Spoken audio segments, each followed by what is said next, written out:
Bank कभी आपको loan देना चाहता है? सच बताना, अगर आप गए होगे कभी लोन लेने या फिर आपके परिचित लोन लेने गए होंगे तो क्या कहते हैं, बैंक लोन देना चाहता है या फिर लोन नहीं देना चाहता? डायलॉग कुछ भी हो, लेकिन परेशानी बहुत ज्यादा होती है, क्योंकि दो कारण है। सबसे पहली बात ये कि बैंक का बिजनेस मॉडल ऐसा है कि बैंक को प्रॉफिट लाने की जरूरत है। दूसरा चीज ये, क्योंकि पब्लिक से डिपॉजिट लिया हुआ रहता है तो थोड़ी सी मजबूरी होती है कि वो फायदा कमाए। लेकिन इसका मतलब ये कि गरीबों को लोन दे ही ना, जिसको कमजोर वर्ग है उनको लोन दे ही ना। ऐसा हो सकता है क्या? ऐसा करना चाहिए क्या? क्या बैंकिंग के लिए ये चीज उचित है? क्या सच में जरूरतमंदों को पैसा मिलता है? आज के वीडियो में ये जानने वाला है। अगर आपने अभी तक सब्सक्राइब नहीं किया तो सब्सक्राइब, लाइक, शेयर करना मत भूलिएगा, चैनल आपका ही है। तो सबसे पहली बात ये कि बैंक काम कैसे करता है। बैंक ऐसे काम करता है कि उनके पास में जो भी पैसे होते हैं जिसको उनको इन्वेस्ट करना है, वो सारे पैसे कहाँ से आते हैं? वो पब्लिक डिपॉजिट से आते हैं। पब्लिक डिपॉजिट से पैसे आते हैं। अब उसके बाद में उनके पास चॉइस है कि उसको लोन पे लगाया जाए, अगर सही लोन देने वाला मिले तो लोन पे लगाया जाए, ग्राहकों को लोन दिया जाए, और दूसरा इन्वेस्टमेंट किया जाए। ये दो चीजें वो कर सकते हैं। इन्वेस्टमेंट में तो वो प्रॉफिट कमाते हैं इन्वेस्टमेंट बैंकर को देकर, लेकिन वो अमाउंट एक अलग छोटा सा हिस्सा होता है। बड़ा हिस्सा है लोन देना, क्योंकि बैंक न केवल एक व्यापार है, बैंक एक अलग कैटेगरी है जो कि पूरे देश की जान है। ऐसा कहते हैं कि खून है अगर किसी शरीर का तो वो बैंक है। तो बैंकिंग चैनल में सबसे बड़ी प्रॉब्लम ये होती है कि बैंक का प्रेशर रहता है, बैंक के ऊपर प्रेशर रहता है कि भैया पैसे कमाने हैं, तब जाकर जिनका डिपॉजिट लिए उनको ब्याज दोगे। एक हिस्सा डिपॉजिट का आरबीआई के पास जमा रहता है, वो आरबीआई के पास जो जमा रहता है उसके ऊपर कभी बैंक को ब्याज मिलता ही नहीं। इसका मतलब वहां का ब्याज भी इधर से कवर करना पड़ेगा। अब नेक्स्ट चीज है कि अगर इनको कहा जाए कि भैया किसी कृषि वाले को दे दो, इसका मतलब एग्रीकल्चरिस्ट को दे दो, तो बोले एग्रीकल्चरिस्ट तो कोई भी दिन पैसा नहीं देगा तो हम उसको कुछ कर ही नहीं सकते। अगर उसने पूरी फसल लगा दी और वहां पर कोई माचिस भी मार दिया तो पूरा फसल जल सकता है। इसका मतलब इंडिया में फसल बहुत ज्यादा सिक्योर्ड नहीं होता। जहां पर आप देखेंगे गांव देहात में थोड़ी सी रंजिश हो जाती है आपस में, तो उन लोग एक दूसरे की फसल खराब कर सकते हैं, और एक रात की बात है सारा फसल खराब हो सकता है। इसके अलावा टिड्डे आ सकते हैं पूरा फसल खाने के लिए, बंदर आ सकते हैं, कोई जंगली जानवर आ गए तो पूरा फसल चला जाएगा। कुल मिलाकर बैंक को परेशानी हो जाएगी, क्योंकि उसका नुकसान हो गया तो बैंक का भी नुकसान हो जाएगा, क्योंकि दे तो कहीं से पाएगा नहीं। ऐसा कुछ होता नहीं है एग्रीकल्चरिस्ट के पास कि भैया नहीं दे पाए इस बार, कोई बात नहीं, हमारे पास बहुत पैसा, ये पैसा लेकर चला जाओ। तो एग्रीकल्चरिस्ट क्या हो गया? रिस्की हो गया।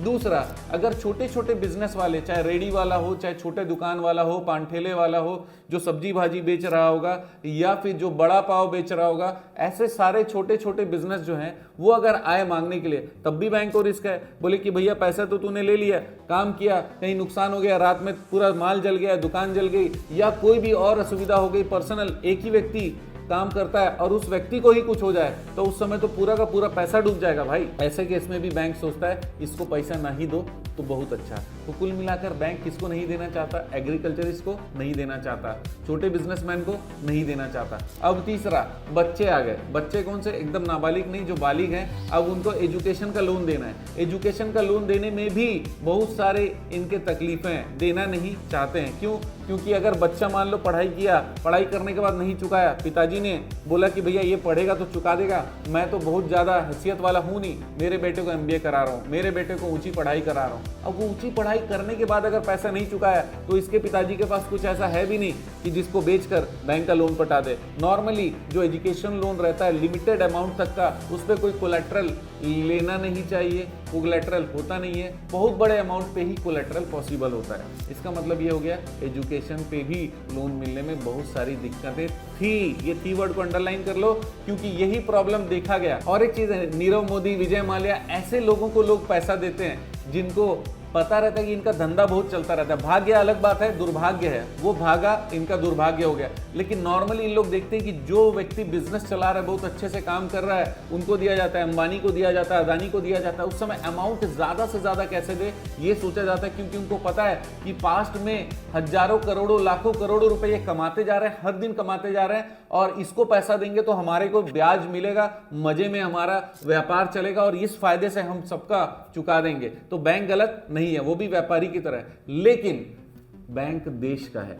बैंक को अलग कैटेगरी इसलिए बनाया गया है ताकि देश को फायदा हो। केवल अमीर अमीर ना बने, गरीबों को भी कुछ ना कुछ फायदा मिलना चाहिए। इसीलिए आरबीआई की तरफ गुहार लगाई गई कि भैया ये क्या हो रहा है, बैंक केवल अमीरों को दे रहा है और गरीबों का तो कोई सुनवाई है ही नहीं। तो फिर आरबीआई ने डिसाइड किया कि ठीक है, अब एक काम करते हैं, अब 3 कैटेगरी बनाया जाएगा, जिसको विशेष कैटेगरी का दर्जा दिया जाएगा, जिसको प्राथमिक कैटेगरी बनाया जाएगा और उसको ये कहते हैं प्राइमरी कैटेगरी। क्या कहते हैं? Primary sector. ये प्राइमरी सेक्टर को पैसे देने ही पड़ेंगे। कितने कितने परसेंटेज देने पड़ेंगे लगभग आज आपको बताने वाला हूँ, और आपका अधिकार क्या है ये भी बताने वाला हूँ। सबसे पहली बात ये कि आरबीआई ने कहा कि एग्रीकल्चर सेक्टर में आपको 18% लोन बांटना ही पड़ेगा। इसका मतलब जितना डिपॉजिट लिया उसका 18% एग्रीकल्चर सेक्टर में देना पड़ेगा। तो अब जब कोई आता है व्यक्ति तो उसको लोन देता है, अगर एग्रीकल्चरिस्ट को किसी भी तरीके से लोन दिया, चाहे वो एग्रीकल्चरल कैश क्रेडिट दे दिया हो या किसी और तरीके से एग्रीकल्चरल टर्म लोन दे दिया, तो तुरंत वो खाते में एंट्री करता है कि एग्रीकल्चरल लोन दिया, ताकि वो 18% का टारगेट पूरा हो सके। और उन लोग बैंक ये खोजते हैं कि ये 18% पूरा करने के लिए जो अच्छे किसान है, जिसको पैसे की जरूरत नहीं है, उसको भी बोलते हैं भैया आप पैसा ले लो, क्योंकि 18% पूरा करके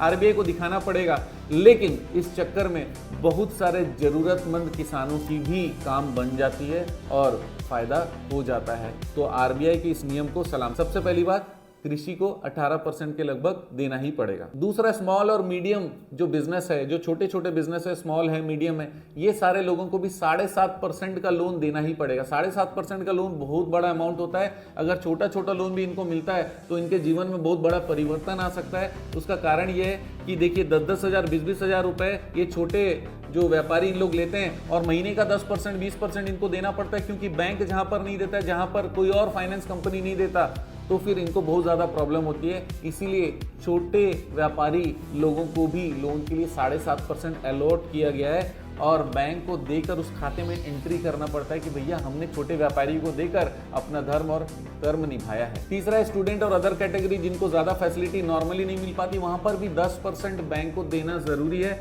बैंक के लिए कंपलसरी हो गया, 10% देना ही देना है। इसका मतलब on an average 35 to 36% bank को देना पड़ेगा। किसको?